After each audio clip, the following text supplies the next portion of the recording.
This one.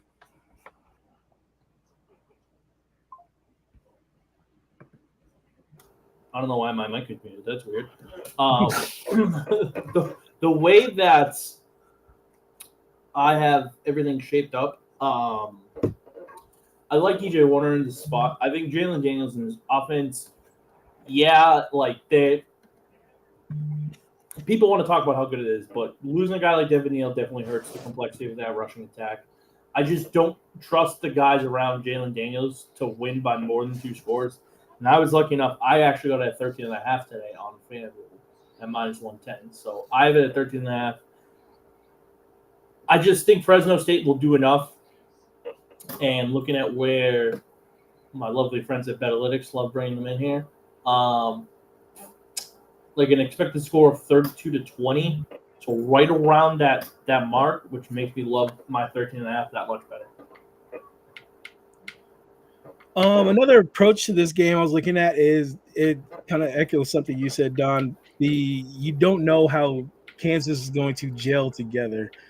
Essentially, Jalen Daniels will have 3 transfer wide receivers starting for him. That makes me curious to maybe look at the Fresno State first half. I think I could find +7. Maybe take some a half to kind of figure things out.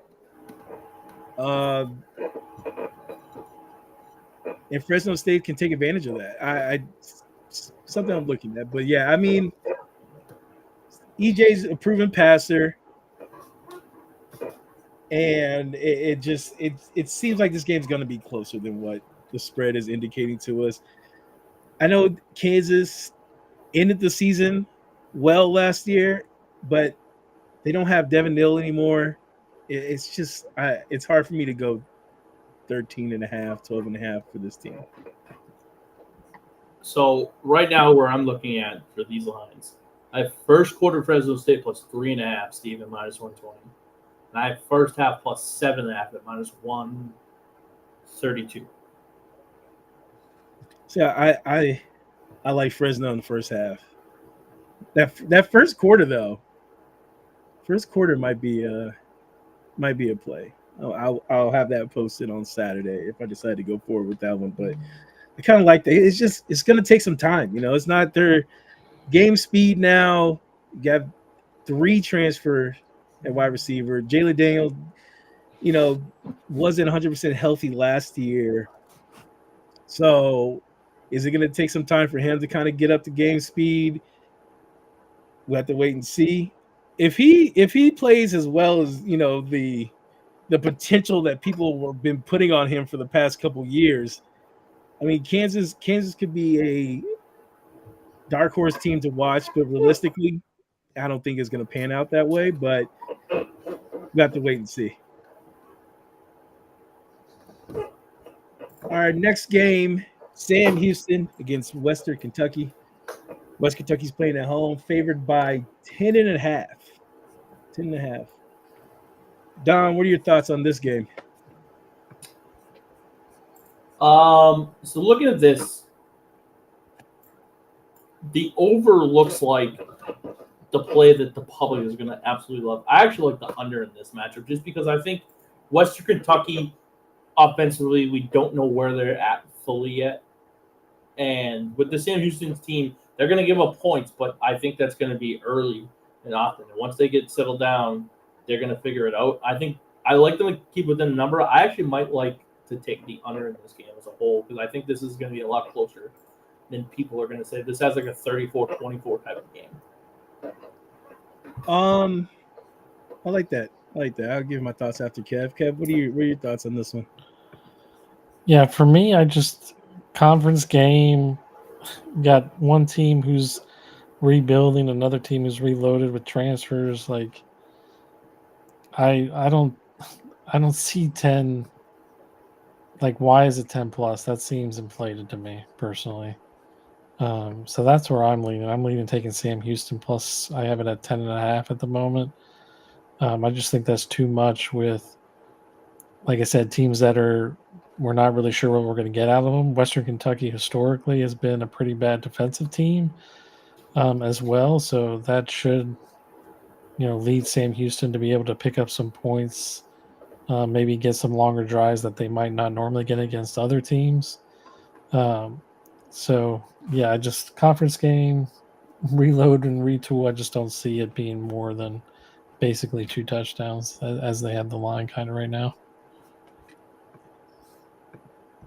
Yeah, it's an interesting game. Sam Houston's coming off a great season last year. They lost a lot of guys in the transfer portal. So like you said, they are rebuilding. It's a situation where, and especially their defensive side, I think they have, what is this, 3, 4, 5, 6, 7, 8 new starters on defense that are transfers. So production they had last year on defense is gone. And maybe that's why people are leaning towards the over. I mean, I gave out on the golden ticket. I think every time Western Kentucky plays, the over is in play, but it seems like the numbers steamed up beyond a point where you should play it. So looking at the under, Don, and fading the public in this spot, I think that's a smart decision to go with. Either that or either Sam Houston's not going to be able to move the ball, and Western Kentucky is still, I mean, they have a new quarterback, and are they going to move it as well as they did last year? We have to wait to see that. I mean, was it Maverick McIver?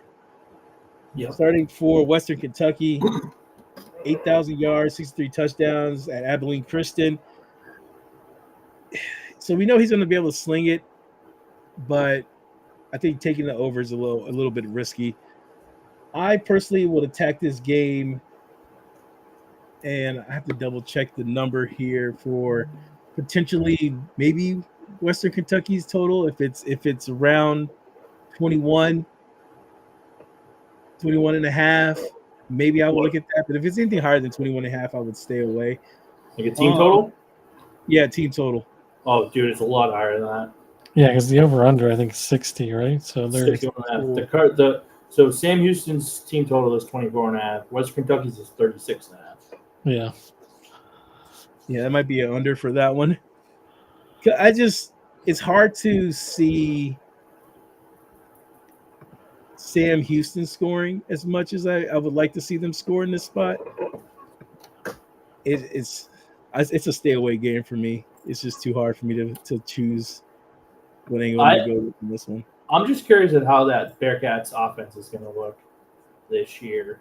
And I think that's more so why I'm kind of leaning towards the under, because I don't think that the defense for Western Kentucky is good by any means necessary here. But the way that the Sam Houston offense looks right now to me personally, it just doesn't – it's not appealing. Like, you're not getting anybody's attention based off of the names on this depth chart. So that's where I kind of – yeah. Three transfer running backs. Elijah Green from Indiana. That is, as far as I'm looking at this list, that is the name. He can't be good as going from Indiana to Sam Houston. I mean, yeah. The only thing that I think will help is that, so whoever they start at quarterback, whether it's Hunter Watson, who started from last year and I thought was solid, or maybe Mauder, the redshirt freshman coming in from Wisconsin, whichever one of those two can get the ball rolling with Phil Longo and this new offensive scheme, I think they have a chance to be good in conference. However, outside of conference, this is where it gets a little tough. Yeah, it's tough to start with a conference game off the cuff. Like, I would like to see Western Kentucky get a game under their belt with the small against a smaller program than Sam Houston. I think I would like to see Sam Houston get a tune-up game too. Maybe this game would be a lot better, but that's just how the schedule plays out. So stay away from me. Don, are you betting anything in this game for sure? I'm staying away for now, but I might if I was going to take anything, it would be the under. Kev, anything from you? Final. I mean, again, I'm with you guys. It's more of a stay away, but for me, if I'm going to take anything, I'm taking Sam Houston plus the 10.5. All right. Heading to our last game. Some people are saying this is one of the more exciting games of the day. Stanford's going down to Honolulu to play the Hawaii Fighting Rainbows. Warriors, not the Fighting Rainbows, the Rainbow Warriors. Please get it right. Please get it right for my Hawaii listeners. Hey man, nothing but love for my Hawaiian friends out there. Why you laughing, Kev? Why you laughing, Kev? It's just good banter. That's all I'm laughing. Good banter back and forth. And that's all I have to say about that. I got the College Juice listeners, they're on a different track than the Golden Ticket guys, all right? It's just a little bit different. They understand. They understand me. But yeah, it's looking at this game, Hawaii is favored by 2.5 points. Initially opened as 2.5-point underdogs. Line totally flipped. Stanford's coming down to the islands. Now they are underdogs by 2.5 points. Total rebuild for this team. You got Mark Reich coming and play and coach his first college team. Who? I'm correct, right? Frank Reich? Frank. Thank you for the correction. Frank Reich. Same thing, man. Are you that flabbergasted with the Hawaii Rainbow Warriors? You're messing up the names already? Jeez Louise. What are we doing here, Kev? Yeah, I'm not watching this game. As an interim coach, nonetheless. Interim coach. 1 year only. Until Andrew Luck can find his replacement. Andrew Luck is the GM of the team, putting together some pieces here. Don, where do you see this game going? What are you looking at? Man, it's crazy because like a couple weeks ago, man, I was all about Hawaii because everybody was on Stanford. Now everybody's on Hawaii, so I'm going the other way. I'm taking Stanford money line, bro. And here's why. So people really like the kid from Hawaii, the quarterback, Micah Alejado, who looked real solid in 3 games last year. Mm-hmm. However, I think the better quarterback actually on the Stanford side. It's the former Oregon State quarterback, Ben Gulberson, who I think has experience. And I know that the talent for the wide receiver room isn't there, obviously, with Elick and Omarai in the NFL, and kind of they're doing a full 360 here. But I think what can happen is I think that Stanford, being the worst Power 4 team, can beat a team like Hawaii, because the way that I look at Stanford was how Vanderbilt was a couple years ago when they went into Hawaii. Because I really liked Hawaii in that spot, and then Vanderbilt blew the doors off them. Mm-hmm. I know it's a different Hawaii team overall, but that's my comparison to it. And just looking at all the numbers that I looked at, it's a 50-50 game I've ever seen. But I'm going to take the plus money here and take Stanford money line on the road. Oh, I like that. Kev, where you at with this one? A lot of agreement going on here. I like Stanford. Too. This is the problem here, because this is what happens: is we get to the point where we start agreeing on a lot of things. And once we're on one thing, we're all completely wrong. You're right. I just so history with Hawaii. They haven't beaten a Power 4 team since 2019. They were one of the worst teams when it came to penalties and penalty yards. So they're not a disciplined team. And then Stanford actually has a pretty good decent offensive line, but pretty good when it's compared against Hawaii. And their running back room is Cedric Irvin and not forgetting the other kid's name, but they're two running backs there. Irvin leading the way, I think, will just kind of run over this team and give Stanford the win. I am a little concerned about Stanford's secondary because it was horrific last year, and I don't really think they improved their secondary that much. So I am concerned that Hawaii will get some big plays throwing down the field. But I think Stanford controls the game on their offensive side, chews up a lot of the clock, and they find a way to win this game. Yeah, I hate to echo the two of you guys, but I took Stanford earlier this week. I think Stanford will be more physical. And that's going to be key in this game. They're going to be able to handle Hawaii. I know their win totals are complete opposite. Hawaii's 5.5, and Stanford is 3.5. Well, one of those 3 wins that Stanford's will be getting will be against Hawaii. So I'm with Don. That money line play looks beautiful. I'm taking the +2 because I'm a spreads guy, so I'm gonna throw it on there. But I'm gonna have a sprinkle on that plus money line. I just feel their physicality is gonna win out in this spot. People also forget that their front seven is actually really fucking good. Right, Stanford's front seven is really good.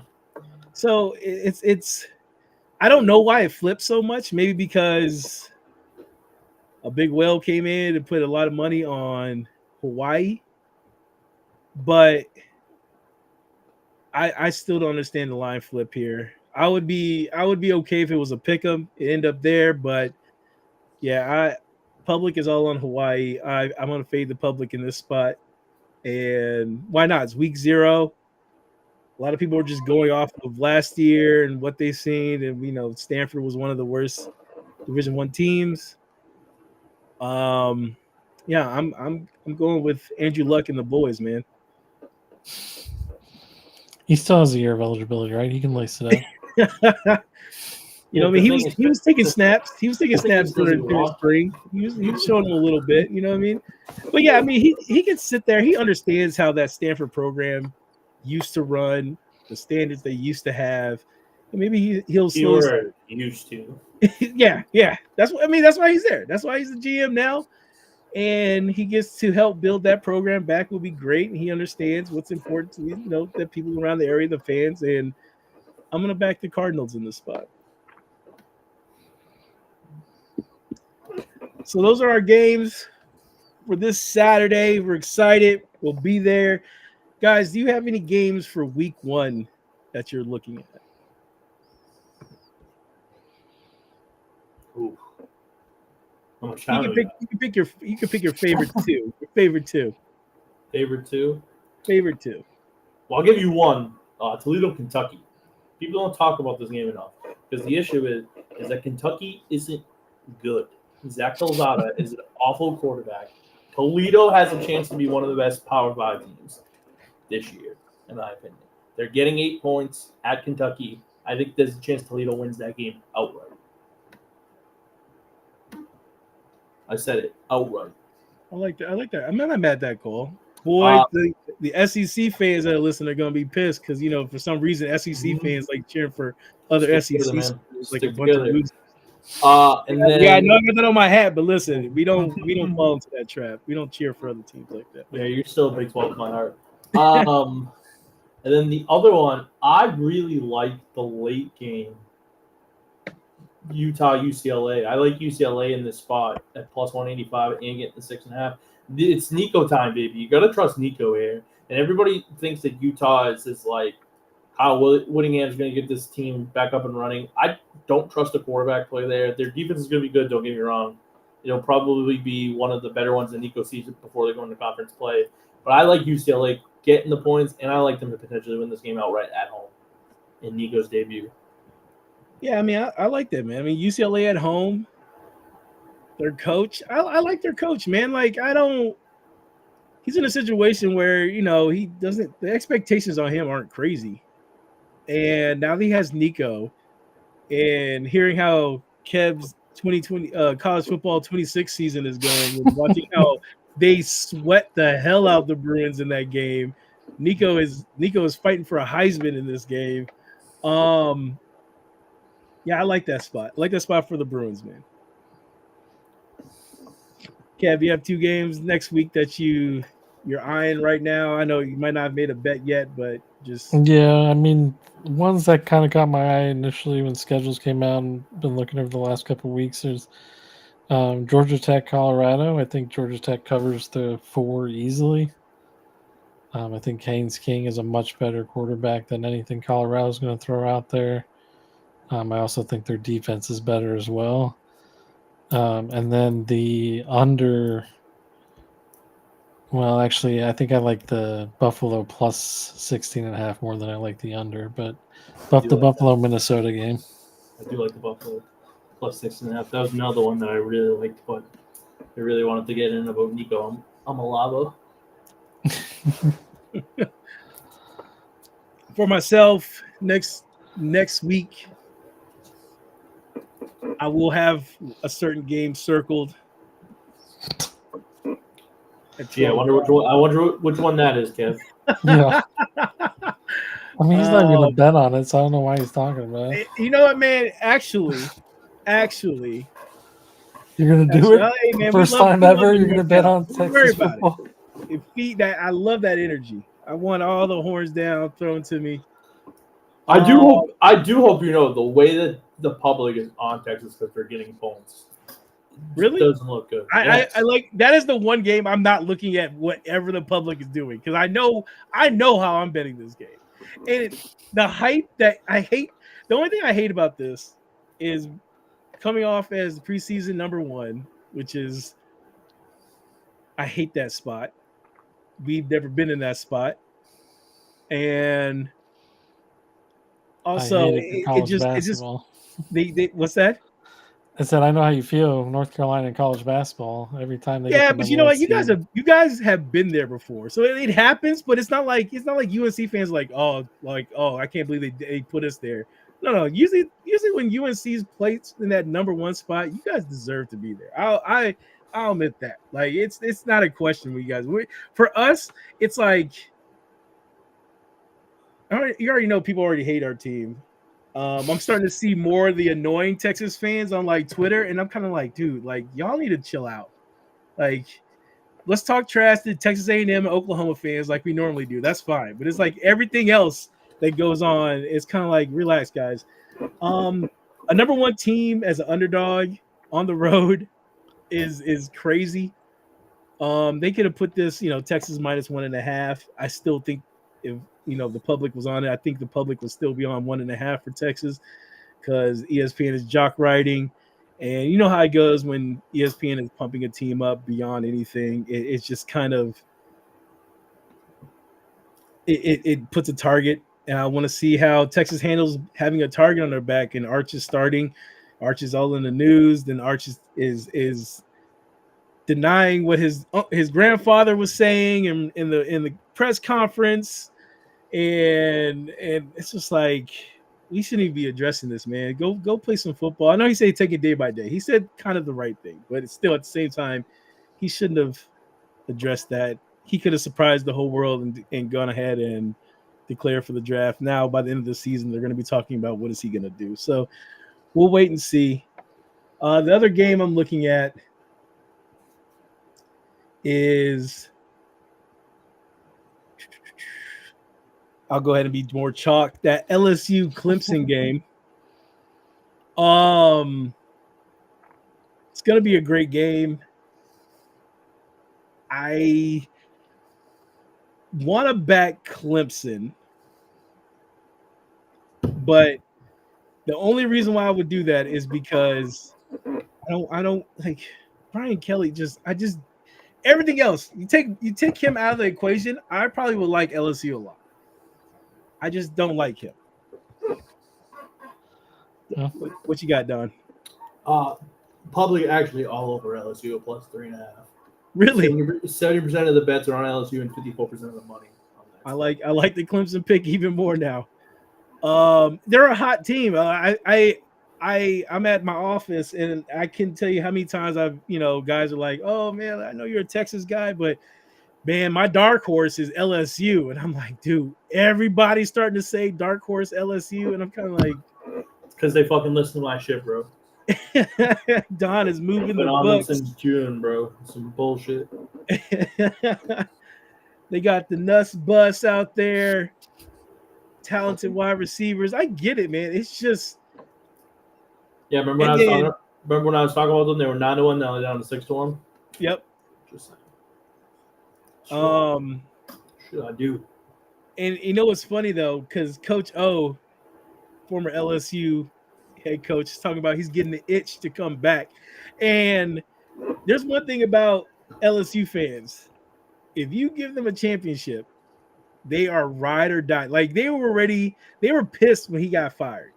Now, granted, Coach Ed Orgeron is a wild man. He probably was messing with some sorority girls and having fun out there. And listen, man, I want to party with this dude, but the fact that he put that out there, and if Brian Kelly goes out and gets smoked against Clemson, I think they're going to start questioning Brian Kelly. It's a tough spot to be in. And now with Coach O talking about he's getting the itch to come back to coach, I'm curious how this plays out. That's pressure on Brian Kelly because he seems like he's a guy type of coach that would bounce. You'll see the writing on the wall and be out of there before they can even fire him. I think if Coach O comes back, I think he starts as a DC and works his way back up. I don't think he gets a head coaching job right away, at least in a Power 4. I mean, I like to see him come back. I know that some people were saying I don't know why people think he's a bad coach. He just put together one. People just think that because LSU had all those guys that he wasn't a good coach. If it wasn't for him, they wouldn't have had all those guys. That's what I'm saying. Like, dude, he put together one of the greatest college football rosters.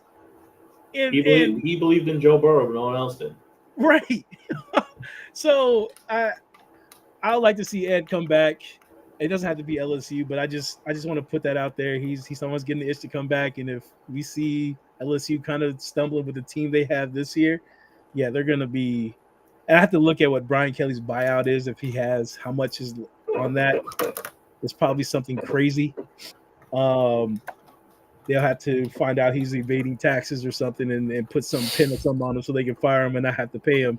Like they had to pay Ed, because Ed's been chilling for the past 4 years and just getting paid by LSU. So he was good. He didn't need a coach. He got to go to Cancun a couple times, have fun, and hit the beach. So those are two games.